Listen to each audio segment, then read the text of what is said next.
Welcome to Outside Sales Talk, where we meet with industry experts to learn the strategies and tactics that make them successful. I'm your host, Steve Benson, and I've helped thousands of salespeople all over the world crush their quota. Today, I'll help you crush yours. Welcome back to Outside Sales Talk. Today, we are talking about attracting the modern buyer with digital sales. We've got Mario Martinez Jr. on the call today. For those of you that's watching the video, you can see him. He's on he's got an ocean in the background there, looking very chill. But yeah, Mario, thanks for coming on the show today. Oh man, I'm super pumped to be with you. Thank you for having me. Excited to be with you, and glad to be able to have a little bit of time to do this call while relaxing out on the boat. Outstanding. Well, so as a little background on Mario, Mario is the CEO and founder of Evangelist, a keynote speaker and digital sales evangelist. He's spent 84 consecutive quarters in B2B sales and leadership roles. He's grown hundreds of millions of dollars in revenue annually. Mario appeared in the Salesforce documentary film, The Story of Sales, and he has been called the #1 top sales performance guru in the world.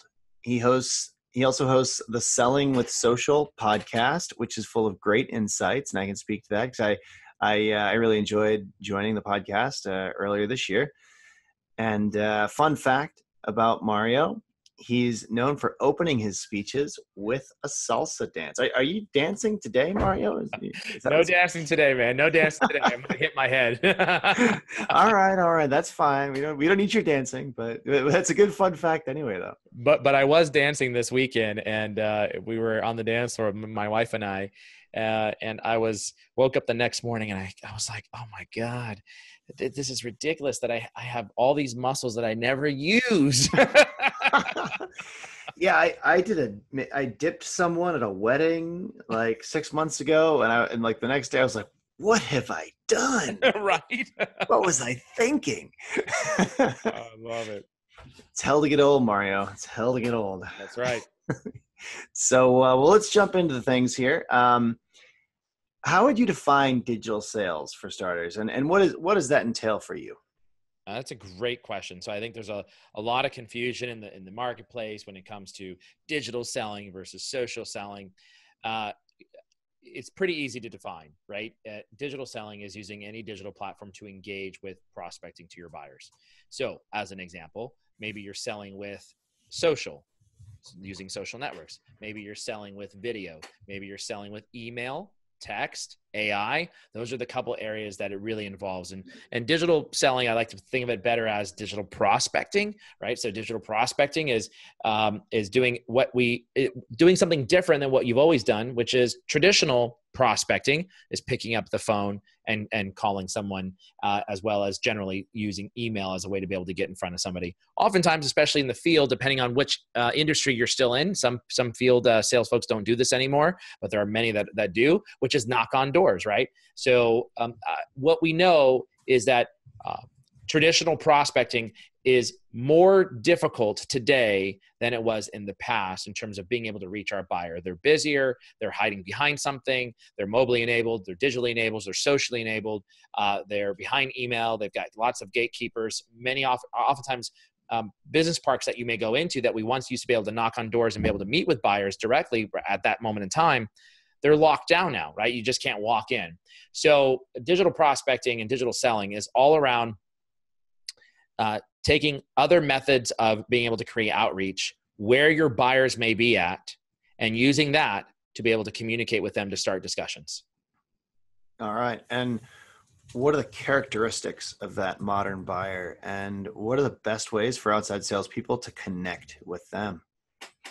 So that's a great question. I talk about there are 4 things that today's modern buyer looks, feels, and smells like. Number 1, they are socially engaged. So if we look at just the US alone, we have some pretty impressive stats at where individuals were at from 2008 with into the teens of individuals, across the US that actually had a social networking profile, to 80+% now of the US population having a social networking profile. So number one, they're socially engaged. Number two, they are definitely digitally connected. What do I mean by that? Well, if you look at the stats worldwide, there's an average of 3.64 devices that every single person has. You and I have a phone, a laptop, and probably an iPad. That's 3 devices right there that are digitally connected. So here's the question for you. You can give the answer. What do you think people are doing on a connected device? I think they're connecting. That's exactly right. You got it. Not that difficult, right? But if you think about it, you're like, well, man, they're connecting, they're doing something, they're pulling information, they're pushing information, right? So what we have to understand is if our buyers are pulling information for something that we may have, where are they at? They're on the web. They're digitally connected, right? They're out pulling information, and we as sellers want to be where our buyers are at. So socially engaged, digitally connected. Number 3, they are video hungry. And the stat shows, Cisco published a study back at the end of 2017 that showed that 81% of the world's internet traffic that is consumed by all of us will be as a result of consuming video. Is that by time or by actual like gigabytes over the internet? Sorry, by 2021, if you look at total consumption of the world's internet traffic, 81% will be as a result of consuming, pulling down, watching videos or downloading videos. Okay, and that's the weight of the traffic, meaning what's running over Comcast cables. The weight of all the worldwide internet. Yeah, okay. Exactly. Comcast cables, AT&T, you name it, right? World's internet traffic. And Cisco knows a little thing or two. I don't know. They're a small player in the world of internet, internet protocol, if you would. But that statistic is for 2021. But if you look at what are we in right now? 2018. If you look at 2018, that stat shows currently today that'll be at 79%. So small incremental growth over the next couple of years, but because it's been dramatic growth. Think about this too as well, man. The second largest search engine in the world. What is it? Take a guess. No. Yahoo? YouTube. YouTube, the second largest search engine in the world. What are people consuming when they go out to YouTube? Video, right? So if you think about that, we are consuming video at such an alarming rate that you have to ask yourself as a salesperson, am I engaging with my buyers with video? Now, I think the key thing about this is when you look at video is we know that as consumers we're doing this, but our business folks doing this, right? So the stats showcase, and my company was started as a result of a video and a blog. I put a video inside of a blog. I wrote the blog. Within 5 days, the head of worldwide sales operations, the vice president of worldwide sales operations for a Fortune 50 company, reached out to me and said, I was forwarded your video and I'm the 14th person to have received it. The crazy part was he actually sent me an in-mail, a LinkedIn in-mail, not an email, an in-mail. And so, he was the 14th person. So the stats show that 79% of business executives consume a work-related video weekly. Oh, yeah. That makes perfect sense. And 59% of those executives actually forward that work-related video out to somebody on a weekly basis. Okay. So video is hot, and that's where video is at. The fourth thing, I'll tell you that certainly resonates with me. I mean, my marketing team has been riding me hard to make videos, and we've done a whole series of training videos this year, and they've been really surprisingly popular. Like we posted one the other day, and it got like 25,000 views on LinkedIn, like in 24 hours or something crazy. It was like people eat them up. I mean, and it's definitely. I'm very surprised, and we're covering. A lot of people in outside sales follow Badger, follow me, and we're making training videos specifically for outside salespeople. So it's not shocking that it's finding them, but I mean, I was surprised at the how it flies around and how they chew through it and that sort of thing.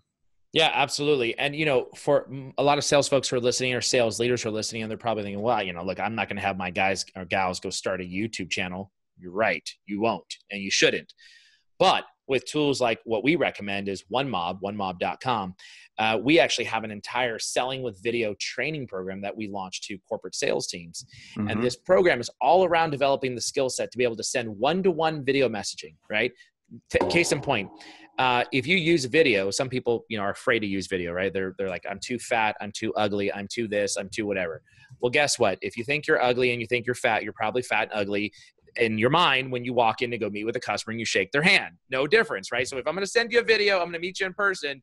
You still, whatever way you feel about yourself is the same way you're going to feel in person as it would on video. So get over it, right? That's what we tell individuals. And by the way, you're probably not fat and you're probably not ugly. Okay.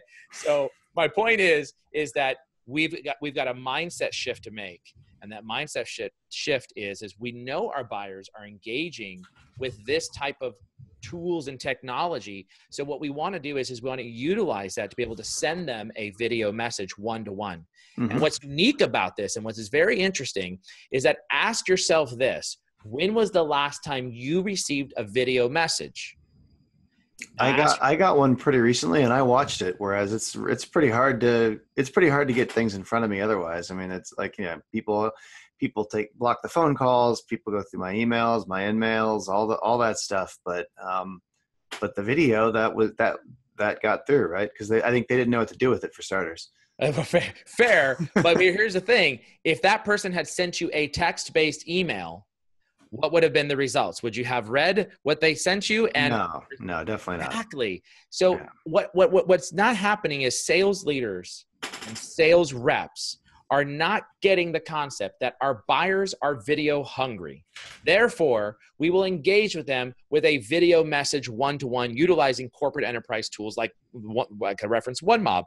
And we're sending one-to-one video-based messages to prospect and to be able to bring them value and to be able to talk to them about some of the business problems that they're faced by and provide them content and information on that video sales landing page that solves those particular problems if you understand your buyer persona.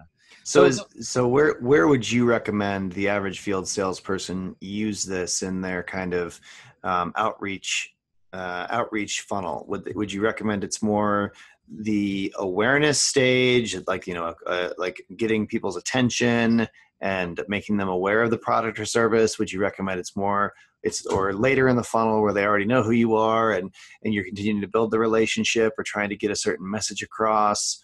Or is it late in the sales cycle where you're trying to, close the deal? Tell me about how you think a field salesperson should use this. Yes. All the above. All the above. No. Okay. So when we teach our training program, there is 16 different ways that you can use video. And the answer to your question of the 3 examples that you gave, beginning, middle, end, opening, or prospecting versus closing, the answer is yes to all those. Plus, think about customer success. If you have a customer success person who's actually engaging with implementation, that's another way that you can be able to leverage video. But video can be used to be able to open up that door. Case in point, the email that got to your box, the video was unique and different. Nobody else has sent you a video message, or it's been a very long time, but everybody's sending you emails. So be different, stand out from the crowd. Don't do normal. And that's one of my hashtags I talk about is hashtag don't do normal, right? So be different. Use it as a prospecting tool. Also, we use it as a proposal development tool. So when we send out a proposal, I'm actually saying, hey, John, hey, Billy, hey, Susie, whoever it is I'm speaking to, directly below is a thumbnail. It's our proposal. Go ahead and click on that and download our proposal. I'm going to give you 10 seconds to be able to download that. All right. Now that you've downloaded it, I'm going to direct your page to go to page 3. And here I am, a talking head on the page. They've got the Word document in front of them, and I'm walking them through what it is I want them to see and where I want them to go, right? Now, I know they're going to immediately go to the pricing page. That's what every buyer does, go to the pricing page. But before you go to the pricing page, I'm going to go to page 3. I'm going to go to page 5, which are going to be some concepts that answer whatever questions you may have asked throughout the process. In addition to that, you may use it to deliver a contract. You may use it to send a thank you to a buyer. Or what some of our other sales reps do, especially in the field, is marketing, as you know, prepares these newsletters, these monthly newsletters. Well, sales reps, we have a concept that they should be thinking like a marketer, but acting like a salesperson. Okay. So my buyer, my prospect may not be on our general marketing newsletter list. No problem. I, as a sales rep, should be equipped by my marketing team every single month to say, here are 3 to 5 articles that are the most shared, most valuable, most watched, most whatever, that would be of value to this buyer persona. Here's a landing page that we built for you, which is, you can do these things with tools like OneMob, where you can build a landing page and it has all the content. Now, in your one-on-one prospecting, go ahead and send it out. So I might say, hey, Steve, great talking with you a couple weeks back. I have actually a newsletter that I've created for all my clients, and I thought you might be interested in this particular newsletter because it talks about how to, what to, when to, and addressing specific sets of business problems unique to that particular buyer. Right. Okay. So there's all kinds of really cool ways that you can use it, and that's where really salespeople, especially field, especially inside, not just the BDRs and the SDRs, but field and inside. Every one of us need to be thinking like a marketer and acting like a salesperson, because the buyer has changed. Because I didn't get to number 4 item of the cardinal attributes of today's modern buyer, but that is they're mobile attached. They're freaking mobile attached. Look, man, when you go out to a restaurant, and anybody who's listening in, you look around the restaurant, family of 4, what do you usually see happening at the table? Are they talking to each other? Sadly, most folks, or many times, you see kids sitting there on the mobile phones playing games. And I think it's a pandemic. It's an epidemic that we're trying to get away from. But our buyers are also mobile attached. So we want to be cognizant of the fact that as a mobile attached buyer, they don't have a lot of time. Mm-hmm. So, long messages, or adding another email to their box of 200 that they receive already per day, mm-hmm. You got to find a way to stand out. That makes a ton of sense. Well, I mean, this is a really interesting thought. I mean, how would you say one of our listeners? So most of our listeners either manage field sales teams, or are they are a field salesperson, or they're in leadership around field sales somewhere. I bet a lot of people are sitting here thinking, well, this guy Mario sounds like he knows what he's talking about. But we know we're not using videos at all. I mean, that's just not even a thing we're doing in our organization. What are steps 1, 2, 3 to getting started? And you don't have to, you can use, individual brands, or just, talk about the concepts of it. But like, how, if you were going to advise someone, how would you, what would be the first 3 steps for you if you wanted to get either as an individual or get your sales team leveraging the power of video? How would you do it? Well, first of all, to leverage the power of video, if you're a sales leader, you gotta buy in that there is an alternative way to prospect. There's an alternative way to be able to reach your targeted buyer. And it's not the end all be all. It's not the silver bullet. Nothing ever is, I've found. That's exactly right. But it is a bullet. I've been looking for that silver bullet for years. And when you find it, you let me know. So the first step is the mindset. You got to get into the mindset that times have changed. And look, I'm 41 years old. I have been selling for a software company since I was 19 years old. And I started out as a telemarketer, got promoted in the first 6 months, and my career took off from there. Right. So when you think about how I went to President's Club in my first year in software sales, right, and from every year thereafter, 15 of my 18 years in corporate I spent have all been in President's Club or the 100% Club. 15 of my 18 years. The way I grew up selling is totally different than the way I sell today. And the way I sell today is not only on the outbound, but I personally, regardless of what marketing is doing, I still have to create my own leads. And most people think outbound. We've got to start thinking inbound. And we've got to start thinking, how can we get to our buyers where our buyers are at? Maybe they're on social networks. Maybe they're on LinkedIn. Maybe they're on Twitter. Maybe they're on Facebook. And we have to be able to be there where they're at. where they're engaging at. We need to understand that. And there's many tools that are out there that will help you do that. We help organizations go through that process and figure out what's right for them. But nonetheless, you got to look at that. So develop the right mindset. That's step number one. Step number two is you want to make sure that you understand before I turn on the spigot and buy a tool, what do I want to accomplish and how am I going to measure that by, right? So if a lot of organizations go out there and they're like, oh, well, we need to go invest in LinkedIn Sales Navigator. Well, maybe you do, right? But before you spend $1,000, $1,100 per head, which by the way is single-handedly the most expensive sales tool that you can buy in the sales stack per person per year, right? You need to make sure you've got a plan that you're going to map against. And I talk a lot about this with leaders, which is you've just enabled by buying Sales Navigator, I'm using LinkedIn Sales Navigator as an example. You've just enabled your team with like the Cadillac of Cadillacs, the creme de la creme of sales prospecting tools, right? One of the most expensive things. But what you forgot to do in the process is before you actually get a seller to engage online or through some sort of digital medium, you forgot to deal with the whole branding issue, right? Mm-hmm. And the branding issue is as a sales rep, I might lose my buyer on the first click back into my profile. Why?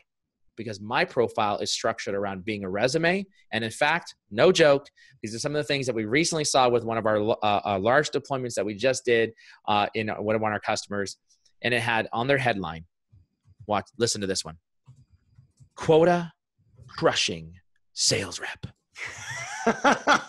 I get where you're coming from. That's There's one more. All-time best sales negotiator. Yep.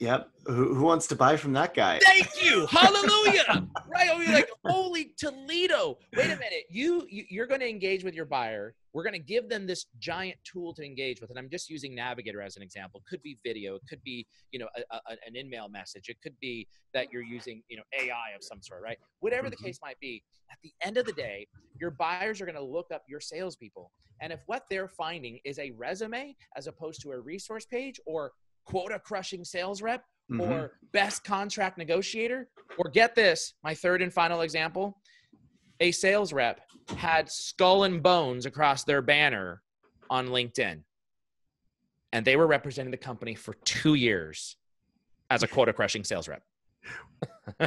Skull and bones. What? A picture of the skull and bones on their profile.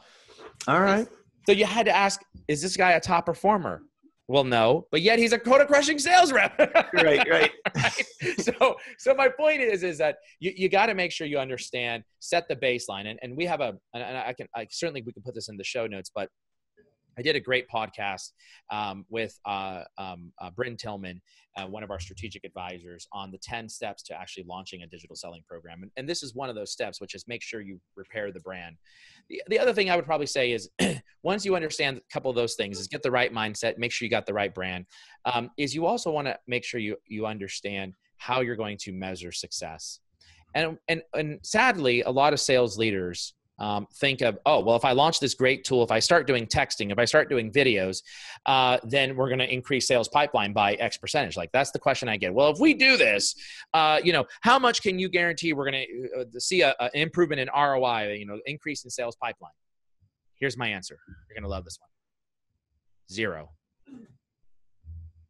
What? What do you mean 0? 0. How can you, what does that mean? 0. Because what I can't control is the moment that your sales rep says hello and beyond, right? That is something that I don't control. But what we do want to measure and what you should be thinking about is how many more conversations can I create as a result of implementing digital technologies and skill set training that helps my people use these tools. And I'll give you a quick, just anecdotal evidence is if you think about creating a video, we can create a video all we want all day long, but do we realize that in the first 7 seconds, there's something called thin slicing. In the first 7 seconds of that video, your recipient, buyer in this case, is making a judgment. Do I like him or her? Do I trust him or her? Should I continue listening? Would I buy?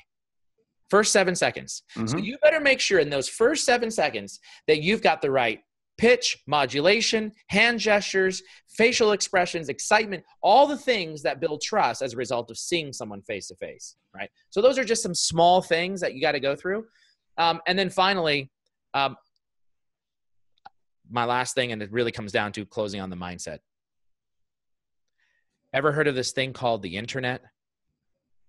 Yeah, once or twice I read about it. Yeah, exactly. Well, it's here. It's not going away. Our buyers are there, and you have to stop thinking, I'll do this later.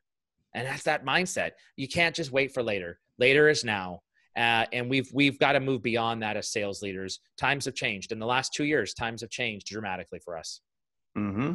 Well, when you were just talking about that, it jogged my mind. I recently read an article that was talking about how B2B buyers are really no different than consumers. They want a convenient, positive buying experience from a business that aligns with their values and proves that you're trustworthy. And kind of the whole 7-second thing was reminding me about that B2B buyers are just behaving more like B2C buyers today. So what are your thoughts on that? Should we adapt more B2C strategies in B2B sales? So this is where I talk about think like a marketer, but act like a salesperson, right? And hashtag don't do normal. Hashtag know thy buyer. Think about it. You go to Amazon, you go to Facebook. I don't know about you, but every time I go to Facebook, calm down a little bit now over the past few months since Facebook got into some heat recently with the legislation. But every time I go to Facebook, any site that I've been at, all of a sudden it somehow shows up in my feed. Why? Because people are retargeting me and they know who I am. I go to my wife. I don't go to Amazon. My wife, every 3 to 4 months, Amazon says to my wife, hey, you ordered the Art of Shaving, the special oil, the special lotion 3 to 4 months ago. Are you thinking you want to buy this again now? Well, because they see habit and they understand that I'm using my shaving cream and my oils and I'm almost done with it every 3 to 4 months, right? That's my habit. So from all these platforms, whether it's Netflix, whether it's Amazon, whether it's Facebook, you name it, these platforms are understanding us. And we come to the expectation that they should know who I am. When I call in to Bank of America to do my banking, am I frustrated over the fact that they don't know who I am when I've just entered my phone number into the system? I do always question that. Thank you. So it's like you've got to start knowing your buyers. And as B2B sellers, you need to think like a marketer, but act like a salesperson. And the marketing part of it says, I need to understand what it is, where it is my buyer is at, what my buyers need. And I need to market to them the way that they want to buy. This saying, or this term called prosumer, the professional consumer, it's actually started back when in my wireless days, when we took wireless from the consumer and we started bringing it into the business segment. And guess what? Professional buyers started buying wireless services like they were a consumer. If it didn't work, they wouldn't buy. They didn't care how cheap the service was, right? If it was broken under the freeway when they drove home, they would complain like you wouldn't believe. The company was paying for it, not them, but they still complain, right? So it's the prosumer buying, professional consumer, and you better believe it. No matter what the product or service is, your buyers are out there doing research before they likely call you to understand what's available and what's out there. You want to be the one that's in front of them, that's dripping them content in through your social networks, as an example, if you're connected to them online through LinkedIn or Twitter, as an example. You want to be dripping them this content so that when they think, in my case, digital selling training or sales skills, they think the Ingresso, right? In your guys' case, your particular portfolio, they think Badger Maps, right? So that's what you want to be in front of. And that can be done. What the company is doing on a macro level, every salesperson does at a very microcosmic level within their territory, within their segment, within their vertical, within their segment of buyers. So yes, prosumer is here and alive. And I very much agree with that. All right. Well, those are fantastic thoughts. The next section, I'd like to ask you a series of questions and get your answer in under 60 seconds. So we're going to fly through some complex concepts, but we're going to fly through them really quickly. So are you ready? Oh man, the 60 seconds is tough, but I'll do it, baby. All right. All right. Here's number one coming at you. So you've interviewed so many sales experts and leaders in your podcast. What is one valuable lesson that you learned from the conversations that has stuck with you? The omni-channel. Hashtag the omni-channel. The omni-channel means basically that, look, there's a lot of people like us, Vangresso, myself as a sales influencer. I specialize and focus just in digital selling. But the world is much bigger than just one segment. There's a lot of folks that are out there that say cold calling, email. Everybody has a specialty, just like you as a product and service. You have a specialty. And the omni-channel basically is they are all bullets in your arsenal. Use all the bullets and use them as appropriate based upon the buyer behavior. Excellent. What is one sales tool that you would recommend every field salesperson use? Oh man, that's a tough one. Is it just one? Just one. Just one. If you got to squeeze a second one in there, you got to squeeze it in there. Look, I live and breathe and die off of LinkedIn. And depending on your field sales capability, you may say if you're selling to doctors as an example, or you're selling, different products to the local grocery stores, you may have some folks that are on it and some folks that are not. So there are different platforms for different purposes, but I would say definitely if you're not leveraging LinkedIn, you're missing out on the boat and what I would say for the most part. That's probably number one. And number two, I gotta bring it in. Just video, man. I get so much engagement on video, and video is the way to do it. It is unique and it's different. And we utilize the tool called onemob.com. And I also happen to be an advisor for the company as well. All right. Fantastic. I always like to throw Badger Maps in there, but no one ever asked my opinion. And Badger Maps as well. That's my third one. Yes. And not that I'm biased. What, in your opinion, is the most challenging part of sales, and how can you do better at it? The most challenging part of sales is that times have changed, and we as salespeople have not adopted to that. More specifically, for sales leaders, hey man, my last organization that I ran, I was not an entrepreneur. I spent 18 years in corporate, and my last stop was the VP of sales at a software collaboration company. I sat in the seat for 18 years. So the challenging part of sales is changing culture to understand that times have changed. If you have your sellers, they're making 100 calls, and you can see that it's resulting in 10 conversations, congratulations, you've hit 10 out of 100. That's a pretty good stat. However, what the heck are you doing about the other 90? And if your CEO, your COO, whoever it is that you report to, has not asked you what is your strategy or plan to get to the other 90 out of 100, you better start acting now and develop that strategy, because you do not want to be caught with your pants down when they ask you that question and you've got no strategy. Yeah, great advice. We all know how important sales training is and how important it is to keep up with the latest practices. What's your best tip for field salespeople to retain the new information and apply what they've learned? This is my personal one, so I can't say it's the same for everyone, but I'm a big video learner guy, right? And so I learn through watching and through seeing. And I think most of us in the field are very tactile. Like we want to touch and we want to see, we want to play with it, right? So I believe that if you use video, for example, our Vangresso YouTube channel, maybe I don't know if Badger Maps has a YouTube. Do you guys have a YouTube channel? We do. That's where all my training videos are at. There you should go. Check those out if you like to learn by video. Have I got a treat for you, man? There you go. So there you've got two resources right there that you should be tapping into for field sales. I honestly, I'm a consumer of video, and I watch at least probably 2 to 5 videos a day, right? And they're all short videos, less than 5 minutes, generally speaking. Every once in a while you get a longer one, but consume video and they're bite-sized snippets, and then figure out how you apply that counsel, that activity into your particular segment of business. And I'll give you a second tip as well. So you can't see this, guys, but I'm going to show Steve this. This is my notebook, And here on my notebook, every day I go through and I write down my to-dos. And my to-dos include learning lessons that I learned from a video and how I'm going to incorporate it into a sales practice or a sales touch or whatever it might be. So learn, practice, learn, practice. Fantastic. Well, given that you're an expert in digital sales and social selling, what is your best advice that you would like to give our listeners in this area? So, I've thrown out a couple different hashtags here. I've talked about don't do normal, and some of the other ones that I've used. What I probably would leave you with is know thy buyer. Hashtag know thy buyer, right? Mm-hmm.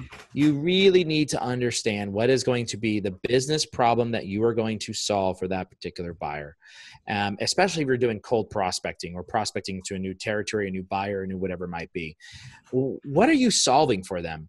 And it's funny because I met with an amazingly wonderful, awesome organization, one of our clients, a video collaboration company. And I asked the sales team, I said, what problem do you solve? And some of them said, oh, we solve video collaboration needs and be able to consolidate. No, what problem do you solve? And we really got down to it. It's like, well, we bridge people together. But what problem does that solve? It helps create better employee engagement. What problem does that solve? What it actually really does is it actually provides better time, better collaboration, so that people can actually do projects quicker, faster, better, and it actually increase employee productivity by whatever it was, 15 minutes per day per person. Oh, now we're getting somewhere. So really take the time to understand what problem do you solve and use that in your discussion in terms of how you're talking with prospects. Okay. And to make that actionable as a final takeaway, what should a field salesperson that's listening today, driving around in their car, do as a first step to know their buyer and know what problem that they solve? Well, first off, they should probably listen to Outside Sales Talk podcast. Well, they're doing that, so that's good. That's good. Yeah. So keep doing that. But no, in all seriousness, you need to understand in your conversations, start asking the customer the question of, so what problem are we solving for? And what happens if you solve that problem? What are the results? And then stick to that, right? And we've gone so far away from that in the world of sales. We all of a sudden hear about it. We see an opportunity. We smell an opportunity. We get one of those inbound leads and we're like right on it. And we want to get into the pricing. We want to get into, and the buyer says, I just want to know pricing. I was on a prospecting call, I think it was last week. And they said, well, the prospect came on. This is who I am. I'd like to know more about this. Can you tell me a little bit about your programs? We didn't get into our programs until about 25 minutes into the call, because what we spent time on was understanding what programs do you have and what actually is broken, and how would a fix help you and or help the organization. So that's what I would say is, make that actionable. To make it actionable is listen to what you're hearing, turn around, start asking the questions, and stick it on your forehead. Take that Post-it note, put it on your forehead, put it inside your binder. And as a field sales rep, when I was in the field, every single call that I made, I had 3 questions that I had to get answered. And I did not leave that meeting without answering those 3 questions. And they all surrounded about the business problem that we were trying to solve for. So you may not get it all up front, right? But you could get it over the course of the entire discussion. Don't walk away without getting those 3 questions answered, or 2 questions, or whatever many questions you think is the number. What do you think what are those key questions to you to generalize the questions that a field salesperson really needs to understand when he or she leaves a meeting? So I kind of just gave them, so I'll restate it. What business problem are you trying to solve for? What happens if you solve the problem?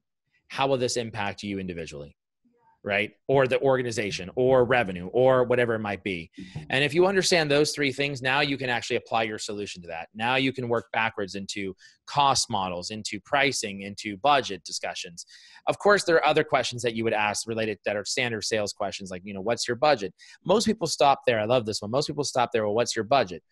I actually take it a step further. When we talk about budgets, they're like, well, I really don't have a budget, or I was actually not really sure yet. I really want to find out what your pricing was. Well, I could say, there's a couple different options. We can actually provide you our training program that's around the $5,000 total program.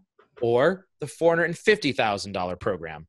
I really need to understand which direction you want me to go, right? Because I don't want to put the $450,000 program in front of you when actually you're looking for the $5,000 program, right? So that's one of the ways that I really got over the budget question. And at that point, it becomes a collaborative discussion where it's like, well, if we were able to put this around what I can afford, this is what I'm looking for. Okay, now I can work backwards. And then you can say, well, since you wanted to solve this problem, you might need to be able to up that budget or might be able to back it out, et cetera. So that's the way I get around that. Okay. Very cool. Well, I'm going to summarize everything we've talked about here, hopefully in about 2 minutes, so that everyone that's driving around and stuff and not able to take notes can really get a quick synopsis. So first of all, digital selling, or rather digital prospecting, means using any digital platform to engage with your buyers and start discussions. There are 4 things that define today's modern buyer. 1, they're socially engaged. 2, they're digitally connected. 3, they're video hungry.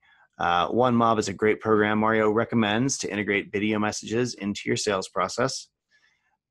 Video messages can be a very powerful tool at any stage of the sales process, whether you're using it as a conversation opener, a closing strategy, somewhere in the middle, or for customer success.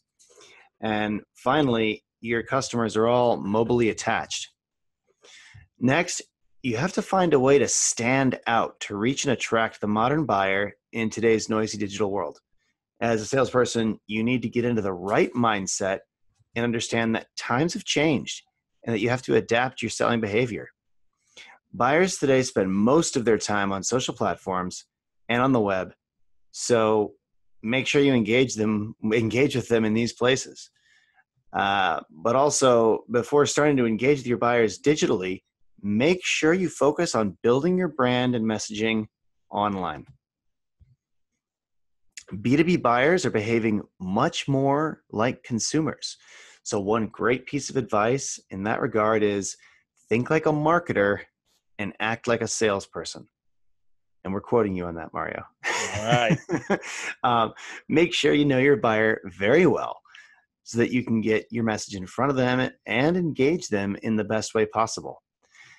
The omni-channel is key to being successful in sales today, meaning there's no one size fits all channel to engage with your buyers. You need to use the appropriate channels based on your specific buyer's behavior. It's very challenging for salespeople today to navigate the digital world and change old habits and ways of selling. A great way of learning and actually applying new sales strategies is watching training videos, such as ones from Ben Grosso or the ones that we made here on Badger YouTube. That's been like my hobby lately, is making training videos. My marketing team just locks me in a room and videos me until I say something smart, and then they edit it. we spend a ton of time on them, and they're really cool.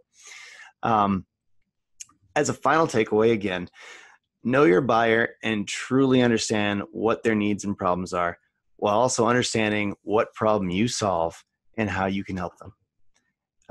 Listen carefully to your prospects and ask the right questions to get to the root of their business problem and its impact. Dang, you are good. Well, yeah, actually, you said all that. I just took notes on it and then regurgitated it. But you are good, baby. You are good. That was great. So tell me, Mario, where can our listeners read more about your work and reach out to you? A good question. So Vengresso, Vengresso, Vengresso.com.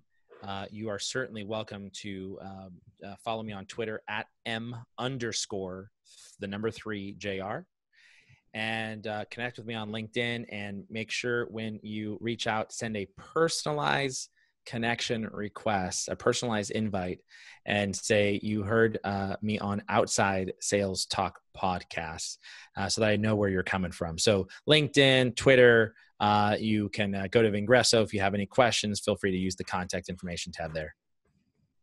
Very cool. Well, Mario, I really appreciate you spending the time with our listeners today and giving us some of your insights here and into a really important area of field sales.